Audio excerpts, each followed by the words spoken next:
जब जिंदगी बहुत संघर्ष में चल रही हो, बहुत दुख का जीवन चल रहा हो, बहुत कष्ट का जीवन चल रहा हो, बहुत कष्टमय जीवन चल रहा हो, तब शमी के 5 पत्ते, शमी के 5 पत्ते एक दुर्वा के साथ एक अक्षत चावल का एक दाना, वो भी हल्दी में भिंगोया हुआ हो या केसर में भिंगोया हुआ हो,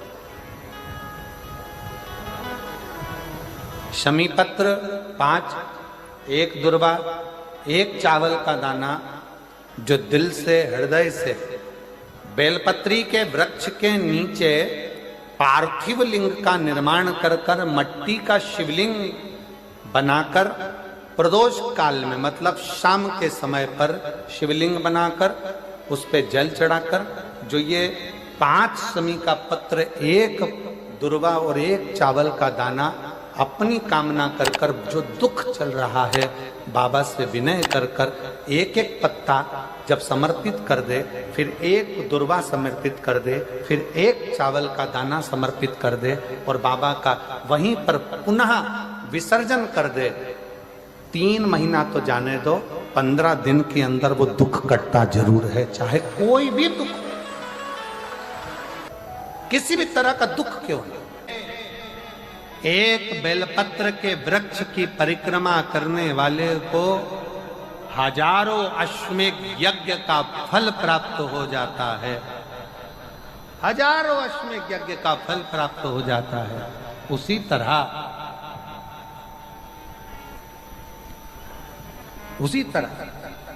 एक पार्थिव लिंग का निर्माण करने वाले को, मिट्टी का शिवलिंग का निर्माण कर कर पूजन करने वालों को 12 ज्योतिर्लिंग के शिवलिंग के दर्शन का पुण्य फल प्राप्त।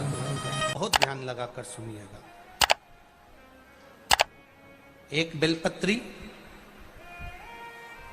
और उस बेलपत्री में एक चंदन की बिंदी और एक अक्षत का दाना मात्र रखकर भी अगर शिवालय पर चढ़ा दी जाती है, एक बेलपत्री, एक चंदन का बिंदी, और चंदन फिर निवेदन करेंगे आज के जमाने में तुम लोग सब घिसा घिसाया, पड़ा पड़ाया, डब्बी का सामान ले लेकर, वो नहीं, चंदन की मुठिया रखो, थोड़ा सा भी घिसो, जरा सा भी घिसो, उसकी एक बिंदी और एक चावल का दाना, जब हम भगवान देवादिदेव महादेव को समर्पित करते हैं, अपनी कामना कर कर समर्पित करते हैं, तो निश्चितता है, पुराण की कथा कहती है शंकर भगवान उसका फल शीघ्र प्रदान कर देते हैं। भले आपने कुछ करा ना करा, उसका फल तुम्हें मिल जाए। में जाना, लोटा भरकर जल समर्पित करना, और कभी तुम्हारे जीवन में अगर तुमको लग रहा है कि मैं दुखों से पीछा छूट ही नहीं रहा, तब उस जगह पर बेलपत्री के मध्य भाग में पीला चंदन, ये जो पत्ती है और ये 2 पत्ती हैं, ये बड़ी पत्ती और ये बीच की जो 2 पत्ती हैं, इसके बीच में जो डंडी का भाग रहता है,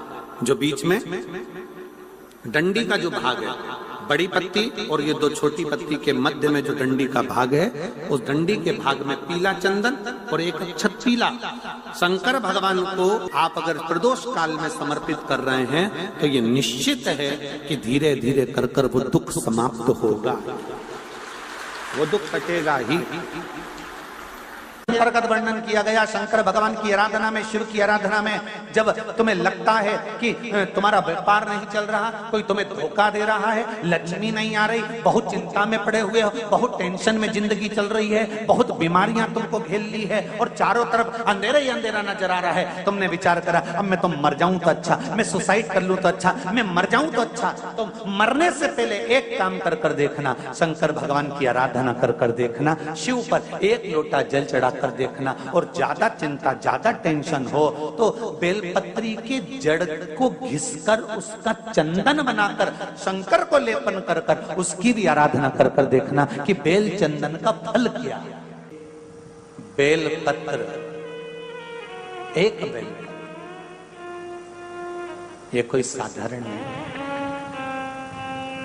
एक बेलपत्र एक बेल,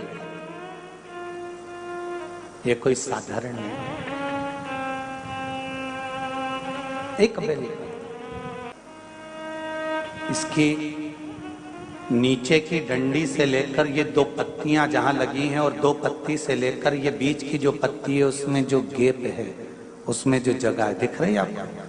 ये दो पत्ती से लेकर बीच की पत्ती के बीच में जो जगह खाली रहती है, 33 कोटि देवी देवताओं विराजमान रहते हैं इस बीच की जगह में। जब शिव जी को चढ़ाया जाता है तब इस पत्ती के बीच की जगह शंकर के शिवलिंग पर रखा जाता है, तो शिव जी इतने प्रसन्न होते हैं कि मेरी स्तुति करने के लिए ये भक्त 33 कोटि देवताओं को लेकर आया है, मेरी स्तुति करने के लिए। लोग चावल लाए, लोग अंबारियां लाए, धन लाए, दौलत लाए, संपदा लाए, पर एक शंकर का भक्त ऐसा होता है जो एक बेलपत्री के रूप में 33 कोटि देवताओं को, 64 योगिनियों को, आदि शक्तियों को शंकर को समर्पित करता है।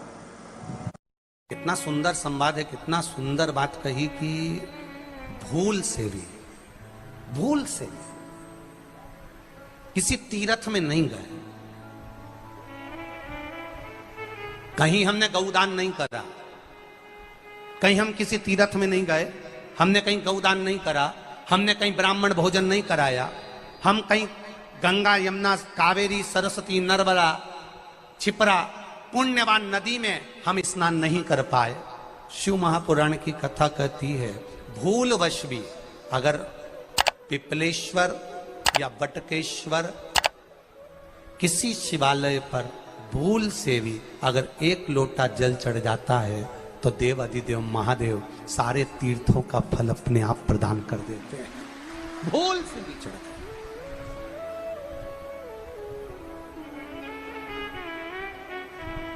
एकांतेश्वर महादेव किसी तीर्थ में नहीं गए, कहीं हमने गौदान नहीं करा, कहीं हम किसी तीर्थ में नहीं गए, हमने कहीं गौदान नहीं करा, हमने कहीं ब्राह्मण भोजन नहीं कराया, हम कहीं गंगा यमुना कावेरी सरस्वती नर्मदा छिपरा पुण्यवान नदी में हम स्नान नहीं कर पाए। शिव महापुराण की कथा कहती है भूलवश भी अगर पिपलेश्वर या बटकेश्वर किसी शिवालय पर भूल से भी अगर एक लोटा जल चढ़ जाता है तो देव अधिदेव महादेव सारे तीर्थों का फल अपने आप प्रदान कर देते हैं। भूल से भी चढ़,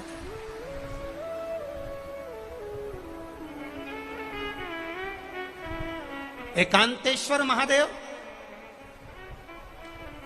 जो कि एकांत में बैठा हुआ है, एकांतेश्वर महादेव अकेला बैठा है अलमस्त होकर।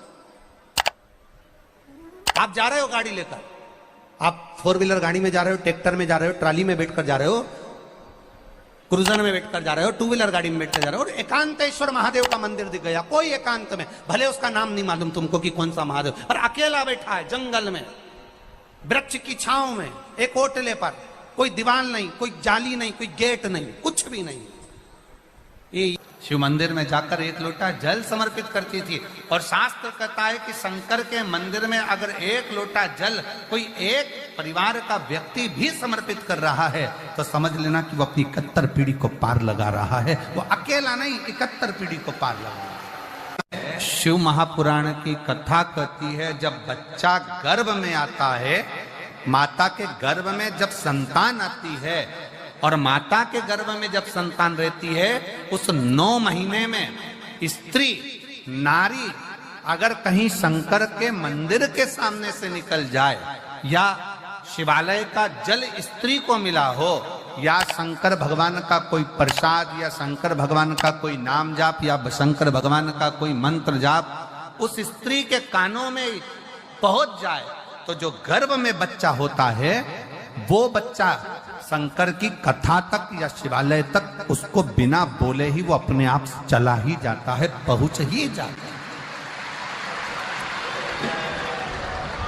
उस गर्भ में रहने वाले बच्चे को भगवान शंकर के मंदिर के सामने से भी कोई गर्भवती स्त्री निकल कर चली जाती है तो उसका भी फल उसको प्राप्त हो जाता है। उसका भी फल उसको प्राप्त हो जाता है। और वो फल साधारण नहीं होता। क्यों? बेलपत्री को जब भी चढ़ाया जाता है तो पीछे की डंडी पकड़कर नहीं चढ़ाया जाता। बेलपत्री को चढ़ाने के लिए मध्य भाग को, जैसे यह बेलपत्र होता है तो इसका मध्य की जो डंडी होती है, मध्य भाग होता है बेलपत्री का, तब मध्य भाग को पकड़कर हम भगवान शंकर को बेलपत्र समर्पित करते हैं। कोई भी बेलपत्र ऐसे नहीं चढ़ाता कि डंडी पकड़ के चढ़ा दिया, फिर पीछे की डंडी पकड़ के चढ़ा दिया, फिर पीछे की डंडी पकड़ के चढ़ा दिया, फिर डंडी पकड़ा, फिर चढ़ा दिया ना। मेरे देवादिदेव महादेव को जब भी बेलपत्र चढ़ाया जाता है तो मध्य भाग, पीछे की डंडी पकड़कर नहीं, मध्य भाग से भगवान शंकर को बेलपत्र समर्पित किया जाता है। मध्य भाग से जब भी पकड़ेंगे तो मध्य भाग को पकड़कर बेलपत्र समर्पित करेंगे। क्यों?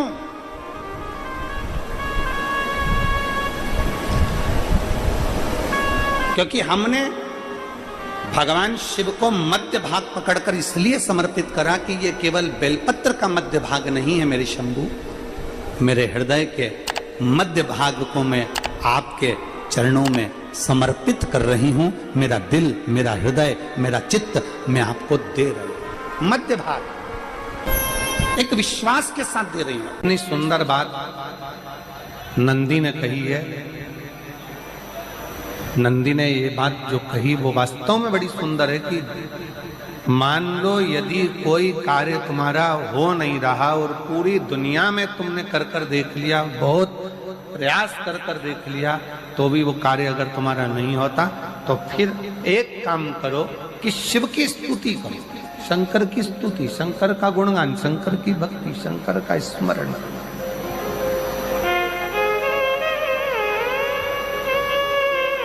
फिर शिव की स्तुति करिए, शंकर से विनय करिए, शंकर से निवेदन करिए, शंकर का गुणगान करिए।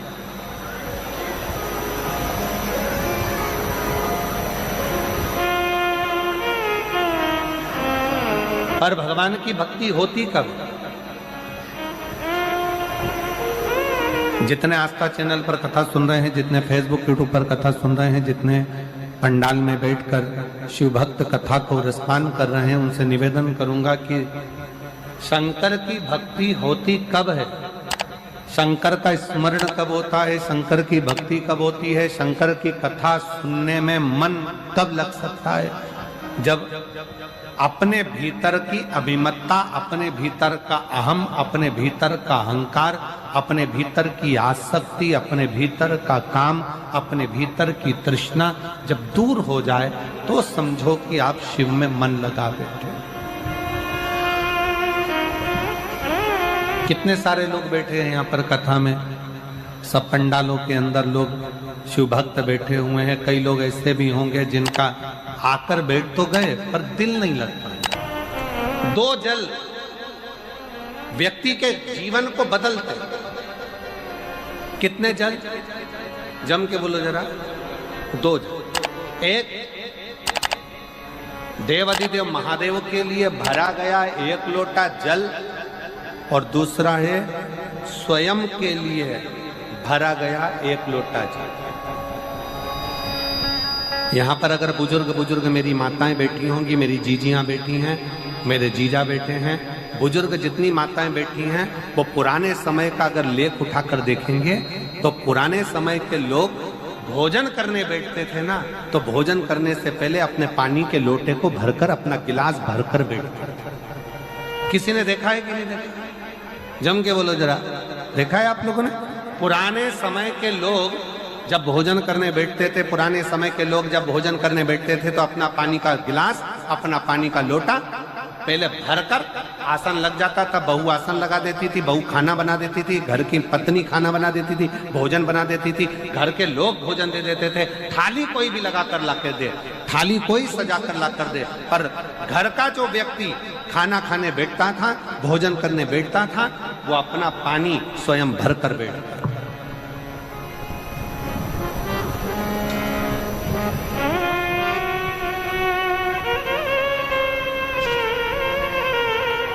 अब आज के जमाने में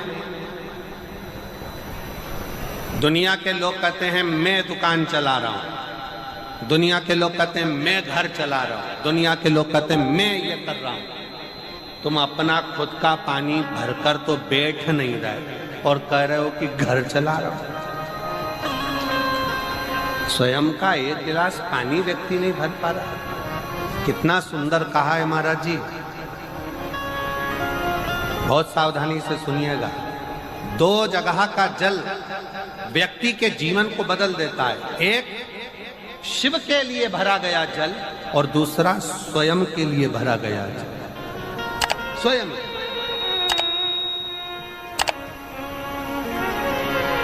शंकर के मंदिर में जा रहे हो, एक लोटा जल अपने घर से भरकर लेकर चले जाओ और अपने घर में जब तुम भोजन करने बैठ रहे हो, जब तुम रोटी खाने बैठ रहे हो, भोजन करने बैठ रहे हो, भोजन ग्रहण करने बैठ रहे हो, जब तुम भोजन को ग्रहण करने के लिए बैठ रहे हो, तब अपने घर में जब तुम भोजन ग्रहण करने बैठ रहे हो तो एक लोटा जल या एक गिलास पानी भरकर बैठो।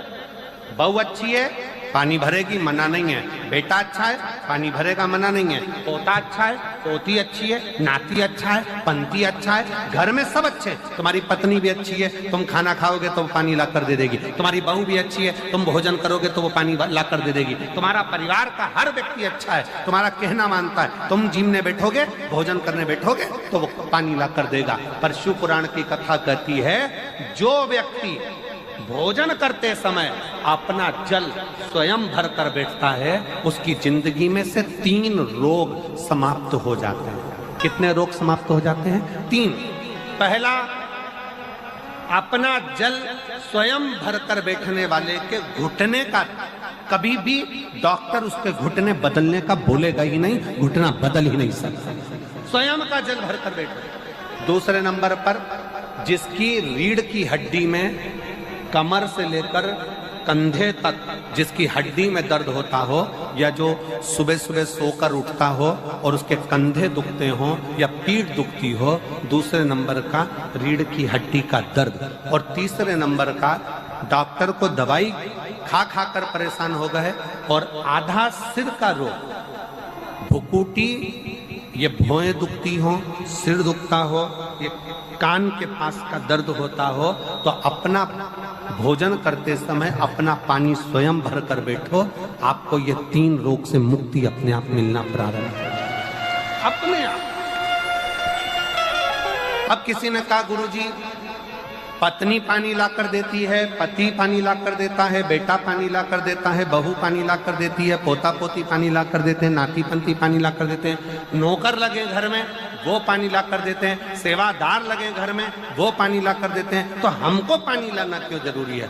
तो अग्नि पुराण में वर्णन आता है कि जो घर में पानी जिस मटके में भरते हो, जिस हंडे में भरते हो, जिस बाल्टी में भरते हो, जिस टंकी में पानी भरते हो, पीने का पानी जिस हंडे में, मटके में, बल्टोई में, जिस गगरे में तुम भरते हो, वो स्थान पितरों का स्थान रहता है। जब हम पानी भरकर भोजन करने बैठते हैं तो हमारे पितर भी उस स्थान पर आकर निश्चित जगह पर बैठते हैं, और जब हम भोजन ग्रहण करते हैं तो हमारे पितरों के भाव का आशीर्वाद हमारे ऊपर पड़ जाता है, जिससे हमारे 3 दर्द समाप्त हो। स्वयं भरो, स्वयं।